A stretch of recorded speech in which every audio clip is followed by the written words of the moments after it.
दोस्तों, मैं मनीष कुमार संधान क्लासेस की ओर से आप सभी लोगों का फिर से स्वागत करता हूं। जैसा कि इंटरमीडिएट की क्लास के लिए हम लोग मैथमेटिक्स की श्रृंखला लेकर चल रहे हैं और पिछले क्लास में आपने प्रोबेबिलिटी को पढ़ा और अब हम प्रायिकता यानी प्रोबेबिलिटी के आखिरी पड़ाव पर हैं और आज हम चैप्टर 13E के कंसेप्ट और न्यूमेरिकल को सॉल्व करेंगे। और अब आप प्रायिकता के ऐसे पड़ाव पर आ चुके हैं जहां आप ये महसूस कर रहे होंगे कि प्रायिकता इतनी कठिन नहीं है जितनी समझी जाती है। तो आइए आज हम एक नए कंसेप्ट की शुरुआत करते हैं, एक नया कंसेप्ट सीखते हैं। और ये कोई नया कंसेप्ट नहीं है बल्कि पिछले चैप्टर में ही हम लोगों ने जो कंसेप्ट पढ़ा है उसी का एक नया रूप है। तो आइए आपको दिखाते हैं कि वो नया रूप कैसे है। पहले हम देखते हैं कि बर्नौलीज़ ट्रायल यानी बर्नौली के प्रयास क्या हैं, यानी कि बर्नौली, इसको परीक्षण भी कहते हैं। यानी बर्नौली परीक्षण क्या होता है? बर्नौली परीक्षण, आप लोग ये भी जानते होंगे कि बर्नौली एक साइंटिस्ट भी रहे हैं और मैथमेटिशियन भी हैं। इनका मैथमेटिक्स और साइंस अर्थात फिजिक्स में दोनों में काफ़ी रोल रहा है। फ्लूइड मैकेनिक्स में भी आपने बर्नौली की इक्वेशन को पढ़ा होगा। और यहाँ पर आपको बर्नौली की प्रायिकता में क्या योगदान है या फिर उनका क्या भूमिका है, इस पर हम लोग चर्चा करेंगे। तो पहले देखिए बर्नौली ट्रायल होता क्या है। हमने लिखा है स्वतंत्र रूप से होने वाली घटनाएं, यानी कि फ्रीडमली होने वाली, उस पर कोई रिस्ट्रिक्शन नहीं हो। तो स्वतंत्र रूप से होने वाली घटना जिनके दो परिणाम, जिनके यहाँ दो नहीं केवल दो परिणाम हो, जिनके केवल दो परिणाम, या तो सफलता या फिर असफलता, दो ही परिणाम होगा, या तो सक्सेस या फिर अनसक्सेस। इस टाइप के ट्रायल को, इस टाइप के परीक्षण को ही हम बर्नौली परीक्षण कहते हैं। इस टाइप के ट्रायल को ही हम बर्नौली ट्रायल कहेंगे। यानी वे ट्रायल जिसमें कि दो ही चांस हो सके, दो ही केस हो, या तो सक्सेस या फिर अनसक्सेस, ऐसे ट्रायल को हम लोग बर्नौली ट्रायल कहते हैं।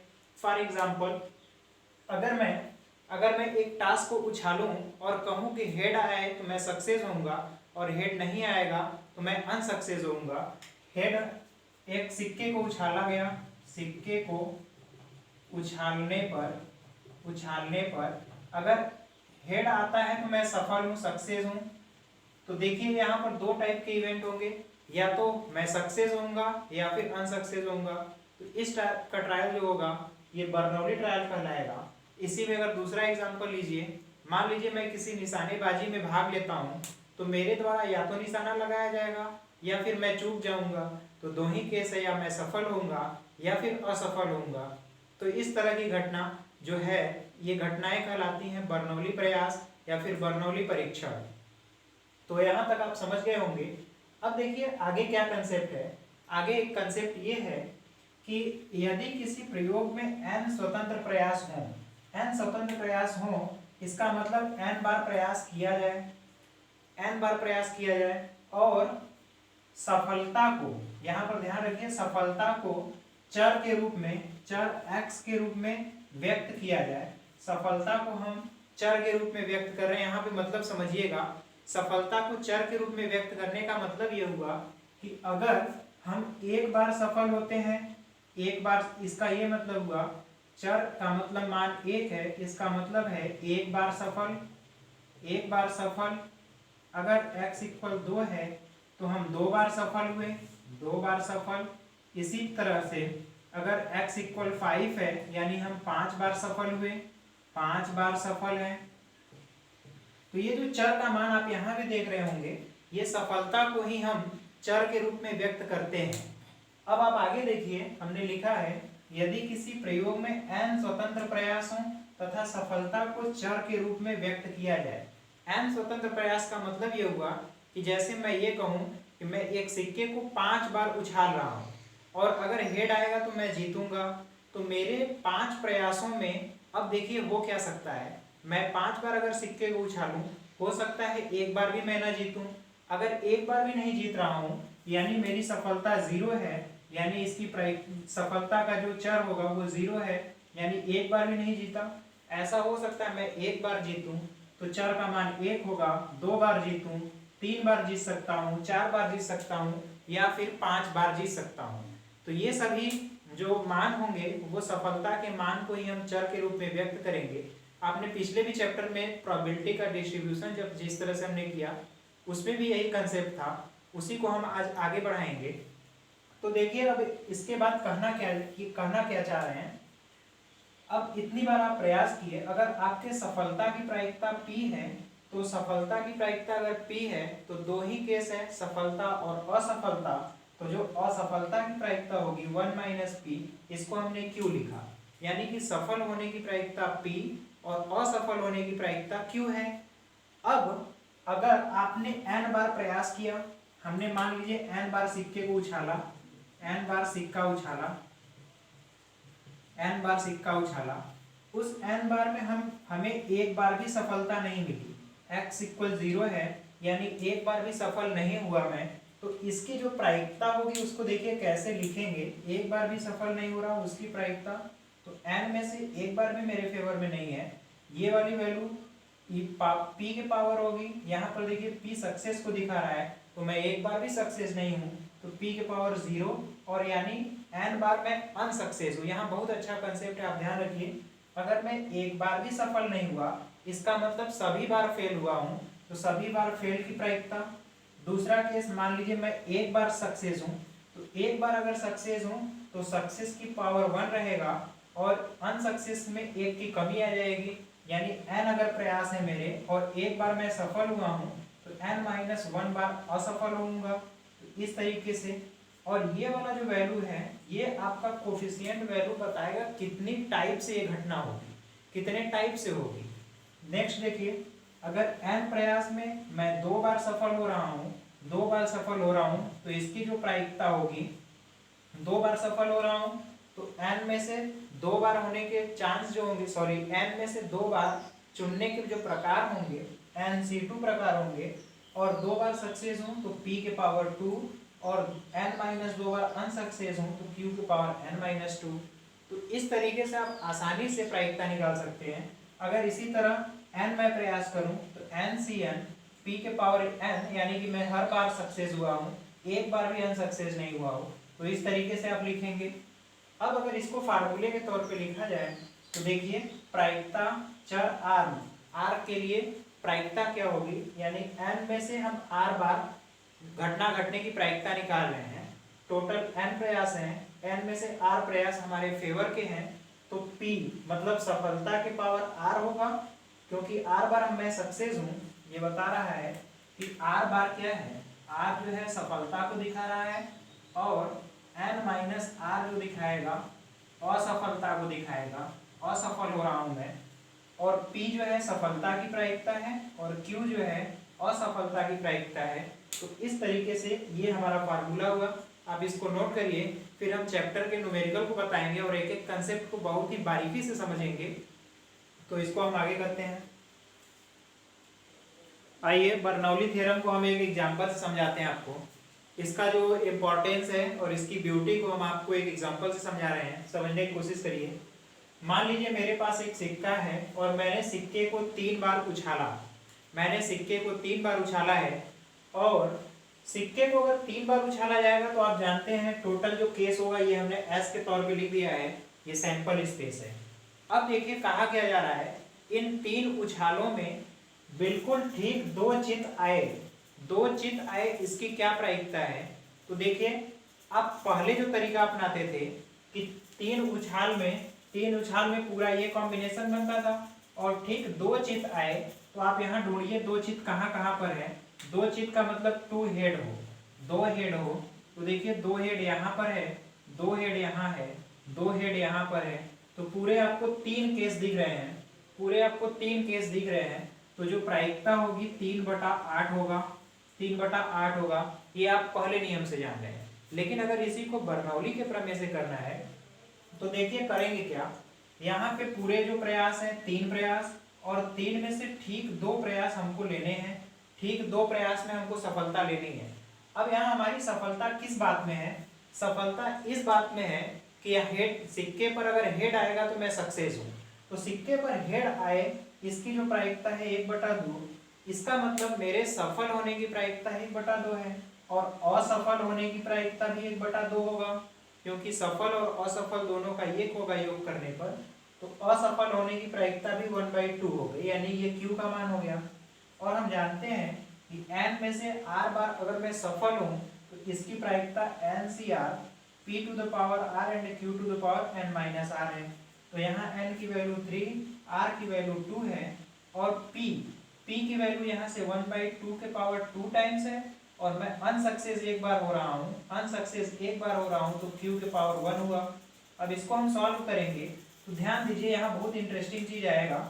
इसकी जो वैल्यू होगी, इसका जो मान होगा एनसीआर का, ये बताएगा कि पूरी घटनाओं में ये कितनी बार घटित हो रही है। तो एन 3C2 का जो मान आएगा वो 3 आएगा इंटू 1/8 हुआ।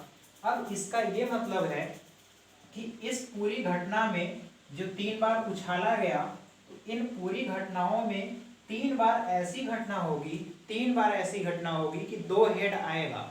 वो तीनों घटनाएं आपके सामने हैं। इन तीनों घटनाओं में 2 बार हेड आएगा और 1 बार टेल आएगा। तो ये घटनाओं का प्रकार बताएगा, घटनाओं की संख्या बताएगी कि कितने प्रकार से घटनाएं होंगी, और ये जो है उनकी सफलता और असफलता की प्रायिकता का गुणा आएगा। आप देख ही रहे हैं P और Q सफलता और असफलता की प्रायिकता का ये गुणा है, और ये बताएगा कि ये जो संख्या है कितनी बार घटित हो रही है, कितनी बार घटेगी। तो इस चीज को आप समझिए, यही इसका मेन कंसेप्ट है। इसको हम अब प्रश्नावली के न्यूमेरिकल भी हल करते चलेंगे और कंसेप्ट को समझाते हुए भी चलेंगे, या फिर थोड़ी देर के लिए एक और कंसेप्ट समझते हैं इसी में। अगर आपसे इसी में पूछा जाता कि अधिक से अधिक 3 चित्त आए, अधिकतम 3 चित्त कहा जाता, इसी में अगर कहा जाए दूसरा केस कि अधिकतम 3 न करके अधिकतम 2 चित्त कहा जाए, एक प्रायिकता ये निकाली जाए कि अधिकतम 2 चित्त हो। तो अधिकतम 2 चित्त का आप मतलब पहले भी समझ चुके हैं। अधिकतम 2 चित्त कहने का मतलब ये होता है कि 2 से अधिक नहीं होना चाहिए, 2 से कम होना चाहिए। तो कितने चित्त हो सकते हैं? 2 से अधिक नहीं होने चाहिए, यानी कोई भी नहीं हो सकता। 1 हो सकता है, 2 हो सकता है, 2 से अधिक नहीं होना चाहिए। तो ये 3 केस हैं, यानी कि आपको एक कोई भी चित्त ना हो उसकी प्रायिकता, 1 चित्त हो उसकी प्रायिकता, और 2 चित्त हो उसकी प्रायिकता, तीनों को जोड़नी होगी। यानी आप अगर यहाँ से करना चाहें तो मान लीजिए 3 बार प्रयास है, तो एक बार n का मान 3 सबके लिए होगा, और r की वैल्यू एक बार 0 है, एक बार 1 है, एक बार 2 है। तो आइए करके देखते हैं। p एक बार 0 पर, p एक बार 1 पर, और p एक बार 2 पर। तो p 0 पर कब होगा? तो NC0 हुआ, और p टू द पावर यही वाली वैल्यू होती है 0, and q to the power n की जगह 3 है, तो 3 माइनस 0 दैट इज 3 हुआ, प्लस एक बार चित्त हो यानी NC1 हुआ, and p to the power 1 होगा, and q to the power 3 minus 1 that is 2 हुआ। फिर अधिक 2 चित्त आए, इसकी प्रायिकता यानी 3C2 हुआ, और p टू द पावर 2 होगा, and q to the power 1 होगा, 3 माइनस 2। अब इन सभी प्रायिकताओं को आप जोड़ लीजिए, जो वैल्यू आएगी, जैसे 3C0 की वैल्यू 1 होगी, और p का वैल्यू 1/2 के पावर 0 है, एंड q जो है 1/2 के पावर 3 हुआ। फिर प्लस 3C1 यहाँ आप रखेंगे 1/2 के पावर 1, 1/2 के पावर 2, प्लस 3C2 1/2 के पावर 2, 1/2 के पावर 1। तो सभी जगह 1/2 के पावर 3 मिलेगा, कॉमन उसको बाहर कर लेते हैं। 1/2 के पावर 3 कॉमन होगा। अब देखिए वैल्यू क्या बचेगी, वैल्यू बचेगा 3C0, 3C1, 3C2। आप इसको ऐड कर लीजिए, ऐड करके इसमें मल्टीप्लाई करेंगे। यही वह प्रायिकता है जो बताएगी कि अधिकतम 2 चित्त होना चाहिए। तो इसमें बहुत सारी छोटी छोटी चीज़ों पर कंसेप्ट है। आप एक एक बात को, एक एक शब्द को बहुत बारीकी से समझिएगा, और इन सब का मतलब समझते हुए चलिएगा। एक छोटा सा और कंसेप्ट रह गया है, हम इसको बता देते हैं।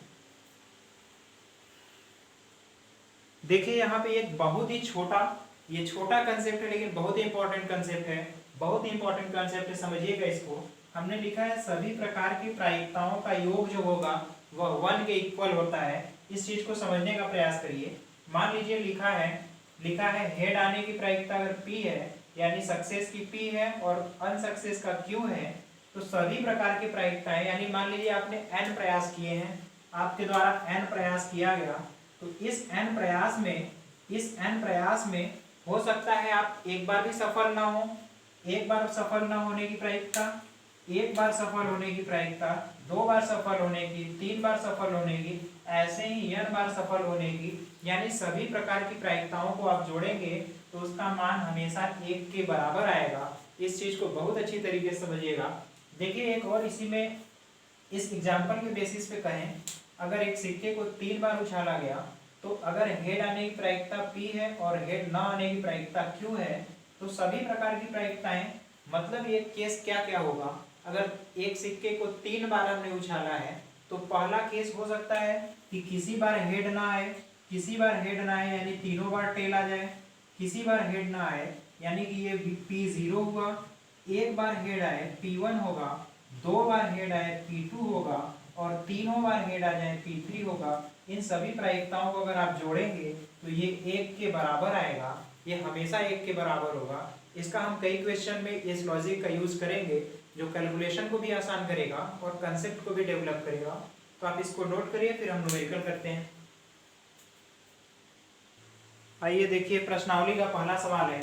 पहला सवाल ये अच्छा है, क्या है, एक फर्म है और वो वस्तुओं में 10% खराब है, उसकी वस्तुएं 10% अगर वस्तुएं खराब है यानी 100 में से 10 वस्तु खराब है, तो वस्तु के खराब होने की जो प्रायिकता होगी 1/10 और खराब न होने की जो प्रायिकता होगी 9/10 है। ये तो प्रायिकताएं हो गई। अब सवाल कहा जा रहा है कि हमने 8 वस्तु लिया है, तो 8 वस्तुओं में 2 वस्तु के खराब होने की प्रायिकता क्या होगी।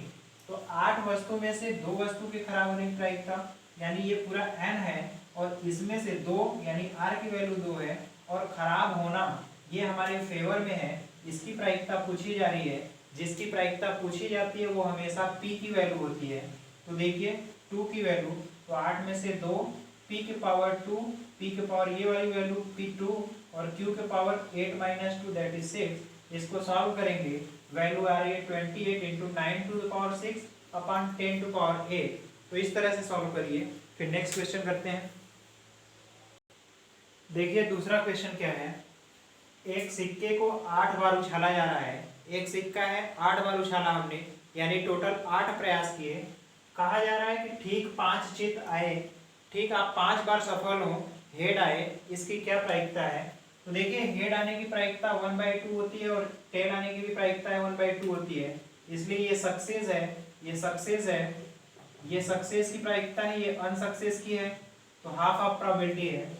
अब n की वैल्यू 8 है और आप ट्रायल जो कर रहे हैं, ट्राई कर रहे हैं, सॉरी आपके सक्सेस की जो केस है, सक्सेस का जो नंबर है वो 5 है, तो 5 पर आपको प्रोबेबिलिटी निकालनी है। तो 8c5 p to the power 5 होगा और q टू द पावर 8 - 5 यानी 3 होगा। अब आप इसको सॉल्व करेंगे वैल्यू जो आएगी 7/32। ये पहला पार्ट है। इसी क्वेश्चन का दूसरा पार्ट कहा जा रहा है, ध्यान दीजिएगा, कहा जा रहा है कि अधिकतम 5 चित्त हो। अधिकतम 5 चित्त कहने का मतलब कि 5 चित्त से ज्यादा नहीं हो, 5 चित्त से ज्यादा अगर नहीं हो, 5 हेड से अगर ज्यादा नहीं होगा तो 5 से कम हेड होगा। तो 5 से कम होने का मतलब कहाँ तक है, 5 से ज्यादा नहीं हो यानी का मतलब यहाँ तक है।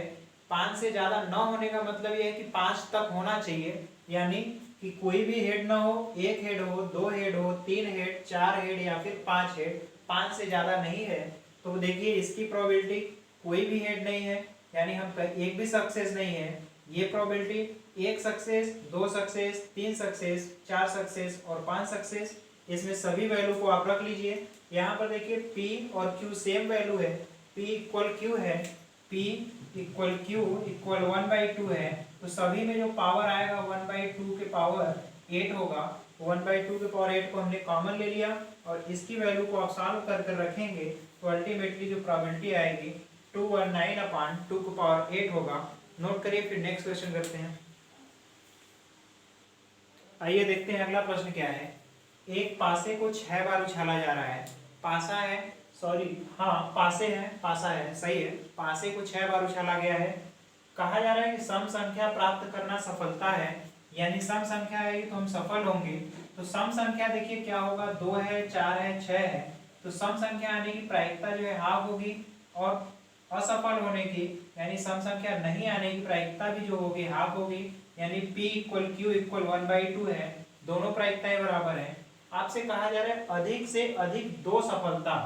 अधिक से अधिक 2 सफलता का ये मतलब है कि 2 से अधिक नहीं होना चाहिए। 2 से अधिक न होने का मतलब ये है कि एक बार भी नहीं, एक बार और 2 बार। यहाँ पर ध्यान रखिए, तो अधिक से अधिक 2 बार यानी 2 से अधिक नहीं होना है। 0 बार होगा, 1 बार होगा, 2 बार होगा। तो P 6C0 P power 0 Q Q to the power 6 plus 1 times यानी 6C1 P1 Q power 5 and 6C2 P2 Q to the power 4। इसकी वैल्यू को सॉल्व करेंगे तो अल्टीमेटली जो फाइनल आंसर आएगा वो 11/32 होगा। नोट करिए, फिर नेक्स्ट क्वेश्चन करते हैं। आइए हम अगला सवाल देखते हैं। देखिए बड़ा अच्छा क्वेश्चन है। कहा क्या जा रहा है, पासे के एक युग्म को, युग्म का मतलब 2 पासे हैं और दोनों पासों को 3 बार फेंका जा रहा है। 2 पासे हैं और 3 बार फेंका जा रहा है, और कहा जा रहा है कि कम से कम एक बार योग 7 आए। तो दोनों पासों का जो संख्या आएगी उनका योग 7 जो है कम से कम एक बार जरूर आए। तो पहले हम 2 पासे को एक ही बार फेंक करके ट्रायल करते हैं, चेक करते हैं। तो देखिए 2 पासे हैं, एक बार फेंकेंगे तो पूरे इतने कॉम्बिनेशन बनेंगे, 36 कॉम्बिनेशन बनेंगे आपके। इस पूरे कॉम्बिनेशन में आप देखिए कि कितनी जगह पर योग 7 आ रहा है। तो देखिए एक हमने ट्रिक बताया था, यहाँ 6 1 7 5 2 7 4 3 7 3 4 7 5 2 7 6 1 7। तो आपको 1 2 3 4 5 6 केस ऐसे दिख रहे हैं और टोटल 36 केस हैं। तो आपके पासे के जोड़े को एक बार उछालने पर योग जो है 7 आए। 7 आने की जो प्रायिकता होगी ये 1/6, और 7 न आने की जो प्रायिकता होगी वो 5/6। सफलता और असफलता की प्रायिकता हो गई, ये हमारा P हो गया और ये Q होगा।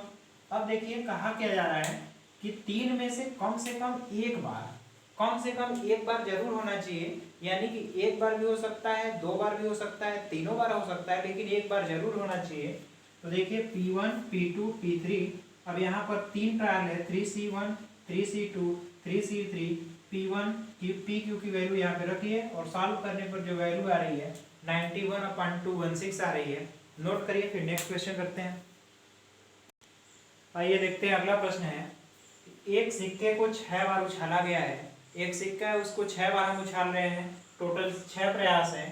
तो कहा जा रहा है कम से कम 4 हेड हो, कम से कम 4 हेड हो इसकी प्रायिकता। तो देखिए सिक्के पर हेड आने की जो प्रायिकता होगी वो P है, और सिक्के पर हेड ना आने की प्रायिकता भी 1/2 होगी। दोनों प्रायिकताएं सेम है। तो अब यहाँ से कम 4 हेड का मतलब ये हुआ कि 4 हो सकता है, 5 हो सकता है, 6, 4 से कम नहीं होना चाहिए। तो कम से कम 4 का मतलब यही हुआ, अधिक से अधिक हो सकता है। तो 4 5 और 6 के लिए 6C4 6C5 6C6 करेंगे और इसको सॉल्व करेंगे सभी P और Q की वैल्यू रखने पर। तो अल्टीमेटली जो वैल्यू आएगी 11/32 होगा। नोट करिए, फिर हम नेक्स्ट क्वेश्चन करते हैं। देखिए अगला प्रश्न क्या है। एक पासा है जिसको कि 6 बार उछाला गया।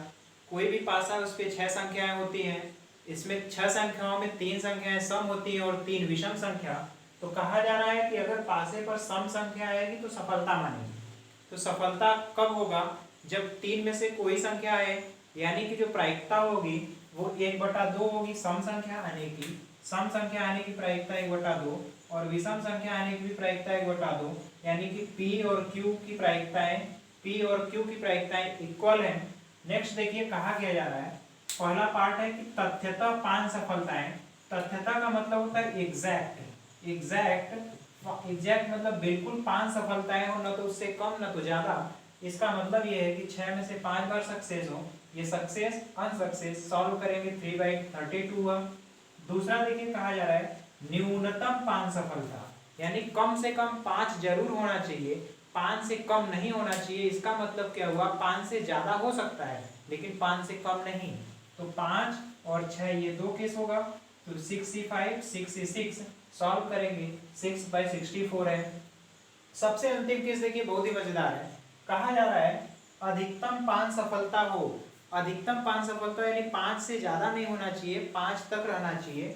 अधिकतम 5 सफलता का मतलब कि 5 से अधिक नहीं होना चाहिए, यानी 0 भी हो सकता है, 1 2 3 4 5, इससे ज़्यादा नहीं होना है। यानी आपको इतने की वैल्यू निकालनी है, इतनी पूरी की वैल्यू।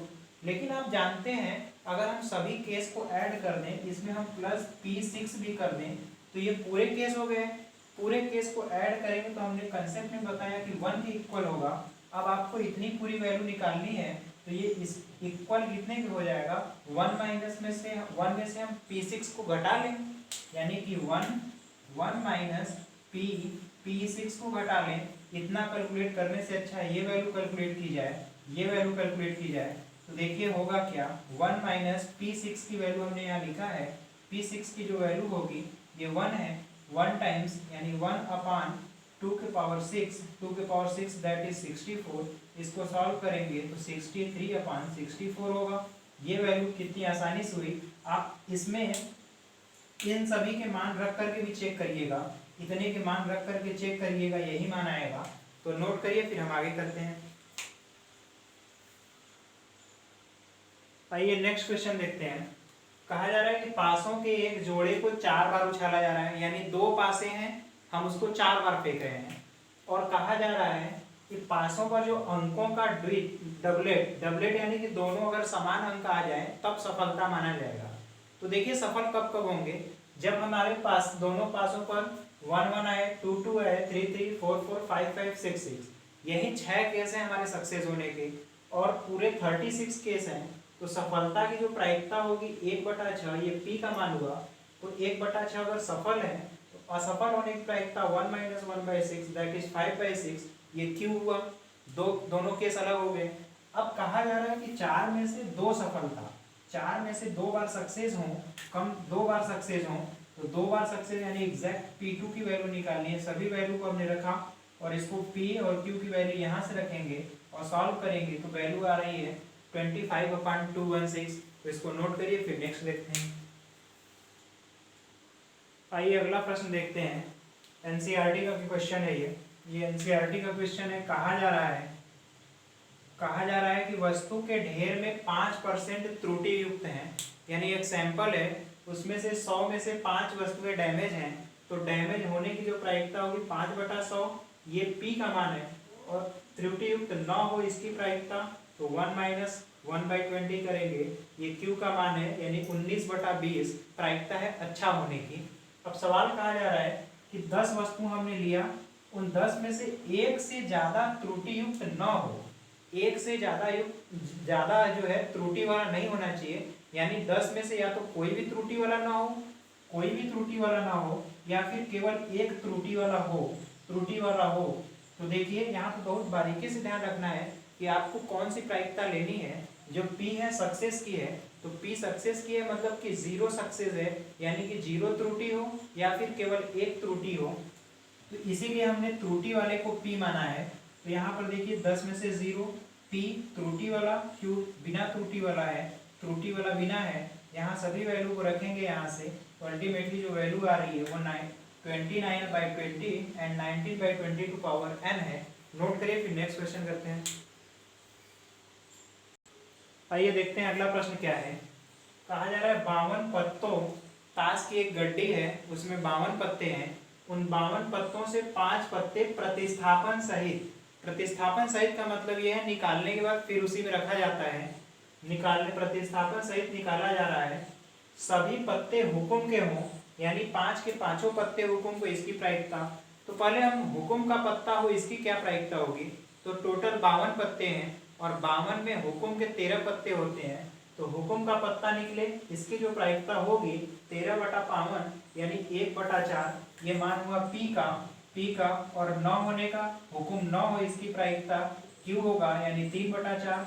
अब प्रश्न कहा जा रहा है कि 5 में से पांचों पत्ते हुकुम के हों, यानी P5 5C5 P to the power 5 and Q to the power, इसका डिफरेंस 0। सॉल्व करेंगे 1/4 टू पावर दिस, यानी 1/1024, ये प्रायिकता होगी।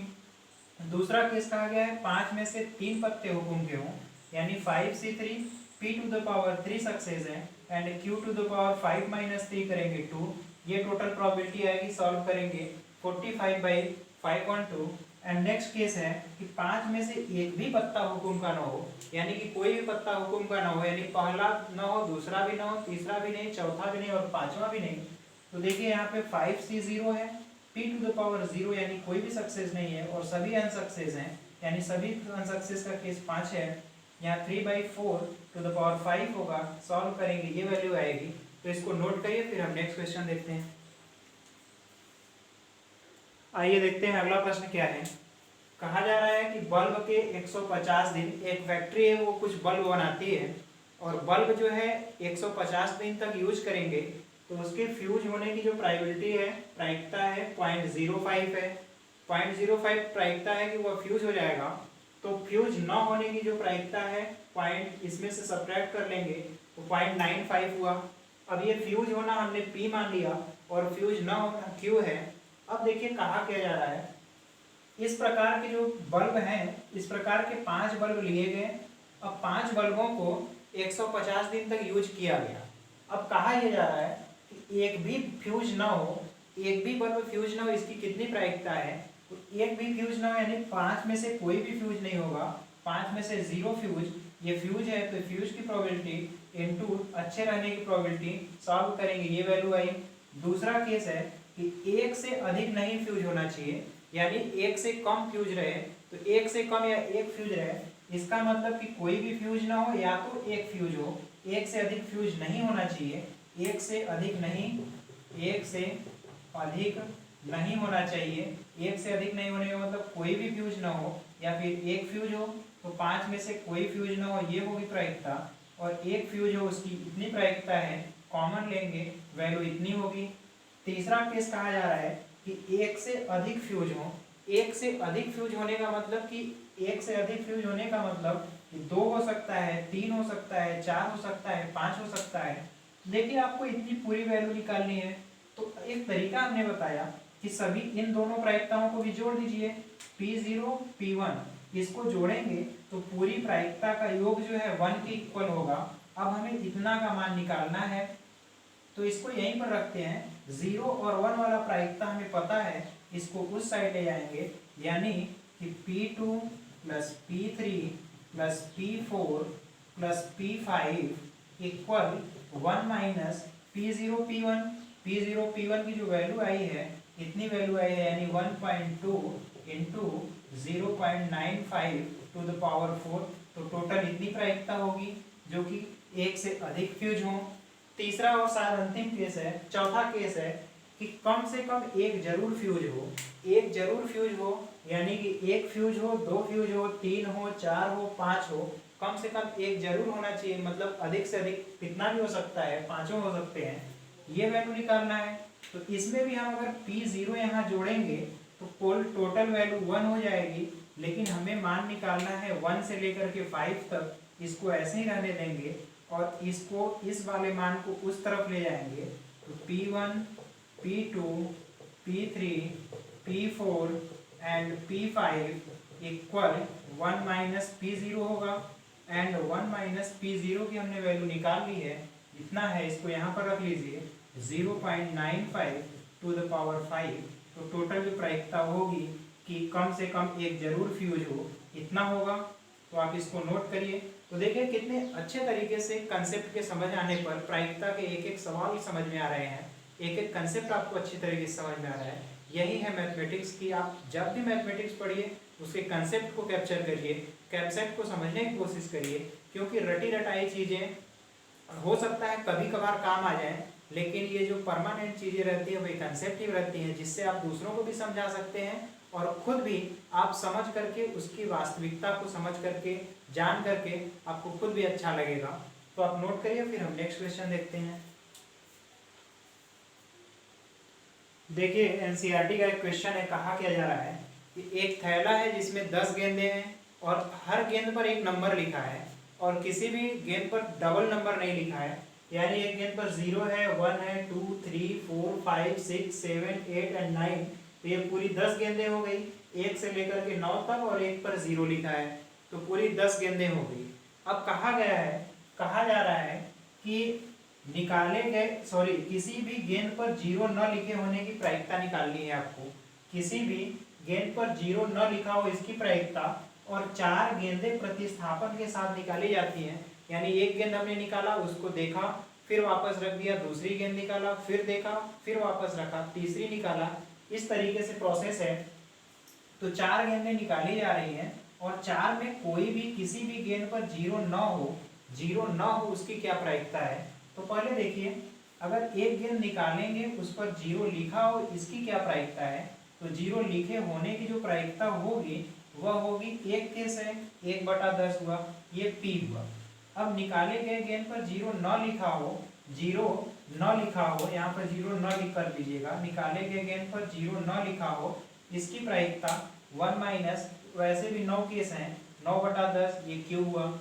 अब कहा क्या जा रहा है कि 4 में से चारों पर जीरो न हो, जीरो नहीं होना है, यानी कि कोई भी केस में जीरो नहीं लिखा है, यानी 4 में चारों पर जीरो नहीं है। तो p⁴ 0 यानी लिखे होने की प्रायिकता तो यहाँ पर 0 हो गई, q⁴ होगा, q⁴ 1 इसकी वैल्यू भी 1, और यहाँ q की जीरो नहीं लिखा है, न लिखा हो, यानी कि सभी पर जीरो न लिखा हो, किसी पर भी जीरो नहीं लिखा है, यानी कि चारों पर जीरो नहीं लिखा गया है। इसका मतलब ये पहला, दूसरा और तीसरा, चौथा किसी पर भी जीरो नहीं है, ये केस हुआ। 9/10 आएगा। अब इसको नोट करिए। एक यहाँ पर बहुत ही अच्छा केस ये हो सकता था कि मान लीजिए मेरा ये क्वेश्चन है आपसे, इस क्वेश्चन को करके कमेंट हमको बताइए। अगर मान लीजिए यहाँ पर 10 गेंदें न रहती और 11 गेंदें होती और आखिरी गेंद पर 10 लिखा रहता। अब अगर ये कहा जाता कि अब ये बताइए, आप हमको केवल इतना ही बताइए, आपको एक थैला दिया गया जिसमें इस प्रकार की 10 गेंदें हैं, एक गेंद निकाली जा रही है, तो उस पर जीरो न लिखे या नहीं की प्रायिकता बताइए। एक गेंद निकाली जा रही है, उस पर अंक जीरो न हो, इसकी क्या प्रायिकता होगी। तो यहाँ प्रायिकता देखिए कितनी इंटरेस्टिंगली बदलेगी। तो जीरो न हो यानी कि कितने ऐसे केस हैं जिस पर कि जीरो लिखा होगा। आपसे फिर से मैं क्वेश्चन कर रहा हूँ कि एक थैला है जिसमें 11 गेंदें हैं और इसी प्रकार से नंबर लिखे गए हैं, कोई एक गेंद निकाली गई, उस गेंद पर जीरो लिखे होने की प्रायिकता बताइए। जीरो लिखा हुआ हो इसकी क्या प्रायिकता है। तो अब यहाँ पर ध्यान रखना है कि केवल एक केस नहीं होगा, यहाँ एक और केस है जिस पर जीरो लिखा है, तो 2 केस होंगे। तो जीरो लिखे होने की जो प्रायिकता आएगी इस केस में वो आएगी 2/11। तो इस प्रकार कभी कभी क्वेश्चन होता है। मैंने जब पहली बार पढ़ा तो मुझे ऐसा ही लगा, लेकिन ये कंसेप्ट सही है। आप इसी कंसेप्ट के बेसिस पर क्वेश्चन को करिए। फिर हम नेक्स्ट क्वेश्चन लाते हैं। आइए अगला क्वेश्चन देखते हैं।